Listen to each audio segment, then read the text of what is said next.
Shoe అనే Hebrew పదానికి అర్థం తిరగడం. సాధారణంగా తిరగడం కాదు, మొత్తానికి తిరగడం. యూటర్న్ తీసుకోవడం. యూటర్న్ తీసుకోవడమే హృదయ పరివర్తన చెందడము. యూటర్న్ తీసుకోవడమే మారు మనసు పొందడం, పశ్చాత్తపించడం. దేవుని నుండి దూరం అయిపోయే వాళ్ళు, దేవుని విడిచిపెట్టి సొంత ఇష్టాలకు అనుగుణముగా జీవించే వాళ్ళు, దేవునితో సంబంధాలను తెంచుకొని దూరంగా పోయేవాళ్ళు, వాళ్ళు హృదయ పరివర్తనం చెందడం అంటే ఏంటి? వారు మారు మనసు పొందడం అంటే ఏంటి?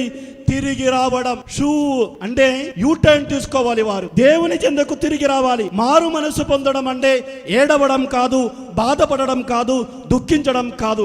మారు మనసు పొందడం అంటే దేవుని చెందకు తిరగడం, మరలి రావడం. ఇది మన జీవితంలో జరగాలి. అదే పాత నిబంధనలోని హృదయ పరివర్తనం, అదే పాత నిబంధనలోని మారు మనసు పొందడం. కాబట్టి ప్రియమైన సహోదరి సహోదరులారా, ఈ రోజు మనం మారు మనసు పొందాలి.